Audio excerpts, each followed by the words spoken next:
আসসালামু আলাইকুম বন্ধুরা, আশা করি সবাই সুস্থ আছেন। বন্ধুরা, বর্তমান ২০২৬ সালের চলমান ইরান এবং যুক্তরাষ্ট্রের যুদ্ধের প্রেক্ষাপটে ইরানের সদ্য প্রয়াত সর্বোচ্চ ধর্মীয় নেতা আয়াতুল্লাহ খামেনির শেষ বিদায় কেবল একটি ধর্মীয় শোকা অনুষ্ঠান নয়, এটি একটি বিশাল ভূরাজনৈতিক এবং মনস্তাত্ত্বিক শক্তির মহড়া। গত ২৮শে ফেব্রুয়ারি যুক্তরাষ্ট্র ও ইসরায়েলের যৌথ হামলায় নিহত হওয়ার পর জুলাইয়ের প্রথম সপ্তাহে শুরু হওয়া এই দীর্ঘ দাফন প্রক্রিয়া ইরান নিজেদের রাজনৈতিক, কূটনীতিক এবং সামরিক শক্তি প্রদর্শনের অন্যতম হাতিয়ার হিসাবে ব্যবহার করছে। যে কোনো মুহূর্তে ইরানে হামলা হতে পারে, পরিস্থিতি মোটেও স্বাভাবিক নয় এবং যুদ্ধবিরতির চুক্তি ঝুঁকিপূর্ণ অবস্থায়। ঠিক এমতো অবস্থায় ব্যাপক ঝুঁকি থাকার পরও বিশ্বের অন্তত শতাধিক দেশের ঊর্ধ্বতন কর্মকর্তা ইরানে আগমন করেছেন আয়াতুল্লাহ খামেনির এই শেষ বিদায়ের অনুষ্ঠানে। আর এটি যুক্তরাষ্ট্রের জন্য একটি স্পষ্ট এবং কড়া বার্তা, ইরান কিন্তু একা নয়। যুক্তরাষ্ট্র সামরিক এবং অর্থনৈতিকভাবে ইরানকে কোণঠাসা করার চেষ্টা করলেও বিশ্ব মঞ্চে ইরান মোটেও এক ঘরে নয়, মিত্রহীন নয়, এর উপস্থিতি বড় প্রমাণ করছে। চীন, রাশিয়া এবং ব্রিক্সের মতো পরাশক্তি এবং গ্লোবাল সাউথের দেশগুলোর অংশগ্রহণ প্রমাণ করে বিশ্বে মার্কিন আধিপত্যের বাইরেও একটি শক্তিশালী ক্ষেত্র তৈরি হয়েছে। দেখুন, চীন, রাশিয়ার বাইরেও ভারতের মতো বৃহত্তম দেশ এবং অন্যান্য যে পারমাণবিক শক্তিধর দেশ রয়েছে, পাকিস্তান, এমনকি বাংলাদেশের মতো আঞ্চলিক দেশও যুক্তরাষ্ট্রের নানান ধরনের প্রতিবন্ধকতার পরও ইরানের এই অনুষ্ঠানে নিজেদের প্রতিনিধি দল প্রেরণ করেছে। ভারত এবং পাকিস্তানের মতো দেশ যুক্তরাষ্ট্রের কৌশলগত অংশীদার হওয়া সত্ত্বেও ইরানে প্রতিনিধি পাঠিয়েছে।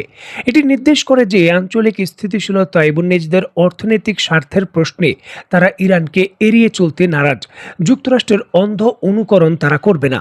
দেখুন, শুধু বিদেশি কূটনীতিক বা অ্যালাইডদের উপস্থিতি নয়, ইরান নিজস্বভাবেও পরিষ্কারভাবে তার জনগণের সমর্থনেরও জানান দিচ্ছে। পূর্বে যুক্তরাষ্ট্র এবং পশ্চিমা বিশ্বগুলো টেকনিক্যালভাবে এমনটা অভিযোগ করত, ইরানের জনগণের উপর শাসন ব্যবস্থা চাপিয়ে দিয়েছে এই আয়াতুল্লাহর প্রশাসন।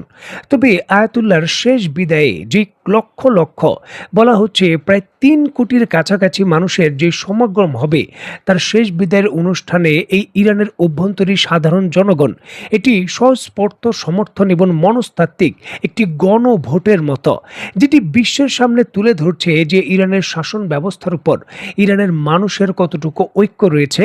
বিশেষ করে যুক্তরাষ্ট্রের এই হামলার পর ইরানের জনগণ নানান ইস্যুকে কেন্দ্র করে দ্বিমত থাকতেও সার্বভৌমত্বের ক্ষেত্রে তারা একত্রতা প্রকাশ করেছে।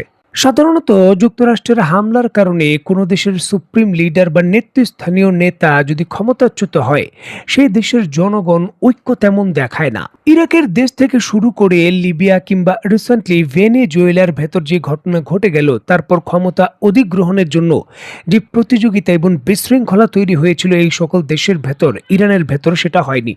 সর্বসম্মতিক্রমে ইরানের সুপ্রিম লিডার আয়াতুল্লাহ খামেনির ছেলে মোস্তফা খামেনিকে তারা নতুন সুপ্রিম লিডার নিয়োগ করতে পেরেছে। দেখুন, এই ঘটনা যুক্তরাষ্ট্রকে অবাক করে দিয়েছে। ঐক্য প্রদর্শনের একটি ক্ষেত্র হিসেবে প্রমাণিত যেন হচ্ছে এটি। দশকের পর দশক ধরে চলা মার্কিন নিষেধাজ্ঞা, তীব্র অর্থনৈতিক সংকট এবং অভ্যন্তরীণ রাজনৈতিক বিভেদ থাকা সত্ত্বেও অত্যন্ত গুরুত্বপূর্ণ এই বিষয়টিকে রাষ্ট্রের ভিত্তি অত্যন্ত মজবুত এবং অবিচল হিসাবেই দেখছেন, যেটি যুদ্ধ দীর্ঘ সময় চালিয়ে গেলেও ইরানের যে প্রশাসনিক ব্যবস্থা তা উৎখাত করা যাবে কিনা তা নিয়ে সন্দেহ তৈরি করেছে।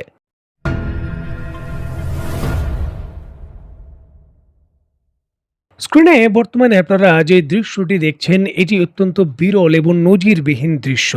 সৌদি আরবের উপপররাষ্ট্রমন্ত্রী সৌদি আরবের প্রতিনিধি দল নিয়ে ইরানে প্রবেশ করছেন, ইরানের যে প্রয়াত সুপ্রিম লিডার রয়েছে তাকে শ্রদ্ধা জানানোর জন্য, যেটি একটি নজিরবিহীন কূটনীতিক সক্ষমতা হিসাবে দেখা হচ্ছে। দেখুন, ঐতিহাসিকভাবেই সৌদি আরব এবং ইরানের যে বৈরিতা সেটা নতুন কিছু নয়। এছাড়াও সৌদি আরব যুক্তরাষ্ট্রের স্ট্র্যাটেজিকভাবে অত্যন্ত কৌশলগত অংশীদার।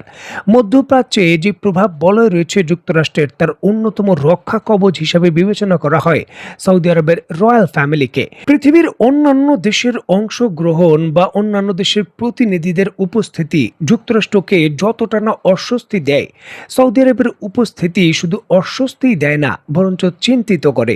দেখুন, এই ইরান এবং যুক্তরাষ্ট্রের যে যুদ্ধ চলেছে, সেই যুদ্ধে এই সৌদি আরবের ভূখণ্ড ব্যবহার হয়েছে এমন অভিযোগ রয়েছে এবং সৌদি আরবের ভূখণ্ডেও ইরান পাল্টা হামলা করেছে।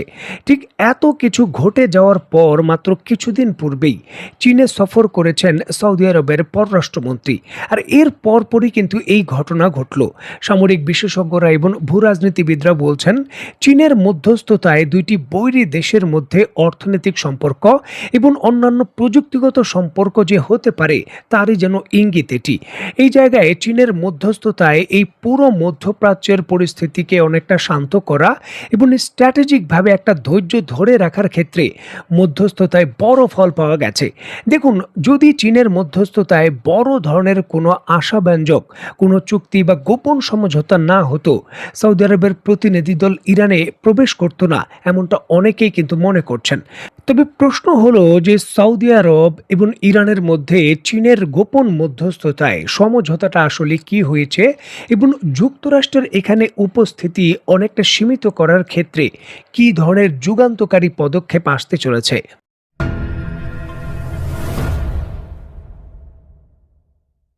দেখুন, গোপন সমঝোতায় সম্পর্ক বড় ধরনের স্বাভাবিক হচ্ছে তার প্রকাশ্যে ঘোষণা না আসলেও কিছু কিছু বিষয়, কিছু কিছু পদক্ষেপ পরিষ্কারভাবে বার্তা দেয় যে আসলে বড় কিছু হতে চলেছে।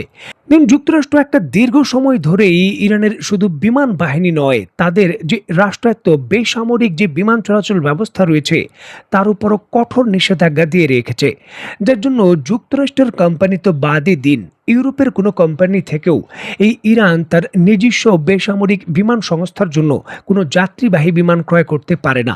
এই জন্য দীর্ঘদিন তাদের বহরে যাত্রীবাহী বিমানের সংকট ছিল। কোনো কোনো ক্ষেত্রে কোনো কোনো দেশ থেকে, অনেকটা বলতে পারেন গোয়েন্দা মিশনের মতো, তাও আবার আফ্রিকার কোনো দেশ বা অজানা কোনো দেশ থেকে তারা দু একটি বিমান সংগ্রহ করে। তবে নজিরবিহীনভাবে যুক্তরাষ্ট্র বা তার এলায়ের কোনো দেশ থেকে এই ধরনের বিমান অধিগ্রহণের বিষয়টা একটা নজিরবিহীন বিরল ঘটনা এবং অসম্ভব প্রায়। তবে এখানে নিশ্চয়ই আপনারা দেখতে পাচ্ছেন, আন্তর্জাতিক বড় বড় সংবাদ মাধ্যমগুলো নিশ্চিত করছে ইরান 5টি প্রাক্তন সৌদি আরবের ব্যবহারকৃত যে যুক্তরাষ্ট্রের তৈরিকৃত বোয়িং 77 বিমান রয়েছে তা অধিগ্রহণ করেছে। দেখুন, এটি একটি বিরল ঘটনা যে সৌদি আরব মানে যুক্তরাষ্ট্রের মিত্র দেশ থেকে যুক্তরাষ্ট্রের নিষেধাজ্ঞাকে উপেক্ষা করেই ইরান এই ধরনের বিমান ক্রয় করতে পারবে এবং এই জায়গায় সৌদি আরব বিক্রি করবে। এটি নজিরবিহীন ঘটনা ছিল। যদিও সৌদি আরব যে সৌদিয়া এয়ারলাইন্স রয়েছে তারা তাদের স্টেটমেন্টে বলছে 2023 সালেই এই বিমানগুলো তারা তৃতীয় একটি কোম্পানির কাছে বিক্রি করে দিয়েছিল। সুতরাং এই ক্ষেত্রে তাদের এখন আনুষ্ঠানিকভাবে কোনো মালিকানা বা দায়বদ্ধতা নেই। তৃতীয় কোম্পানি এটি ইরানের কাছে বিক্রি করেছে। তবে এই ধরনের বড় ঘটনায় বা এই বিক্রির বড় ধরনের যে প্রক্রিয়া থাকে সেখানে সকল কিছুই সুনির্দিষ্ট করা থাকে, যেখানে সৌদিয়া কোম্পানি কতটুকু দায় এড়াতে পারে সেটাও একটা প্রশ্ন। দেখুন, মধ্যপ্রাচ্যে ইরানের বিরুদ্ধে যুক্তরাষ্ট্র যুদ্ধ শুরু করেছিল ইরানের শক্তিকে খর্ব করার জন্য এবং ইরানের যে উত্থান হচ্ছে তাকে নিমজ্জিত করার জন্য, নিম্নগামী করার জন্য। তবে সামরিক বিশেষজ্ঞরা বলছেন যুক্তরাষ্ট্রের এই দাবার চাল তার বিরুদ্ধেই যেন হঠাৎ করে অত্যন্ত কার্যকর হয়ে গেছে। কারণ ইরান আগের থেকে এখন আরও বেশি কূটনীতিক উত্থানের দিকেই ধাবিত হচ্ছে, যেটা অনেকটা যেন মেনে নিচ্ছে যুক্তরাষ্ট্রের এলাই মধ্যপ্রাচ্যের দেশগুলো। দেখার বিষয়ে অত্যন্ত স্পর্শকাতর এমন স্থিতিতে যুক্তরাষ্ট্র আসলে ইরানকে মোকাবেলার জন্য কি পদক্ষেপ নেয়। তো বন্ধুরা, আজকের মতো বিদায়। নতুন কোনো ভিডিও নিয়ে আবার দেখা হবে। সেই পর্যন্ত সবাই ভালো থাকবেন, সুস্থ থাকবেন এবং বাংলাদেশকে ভালোবাসবেন। আল্লাহ হাফেজ।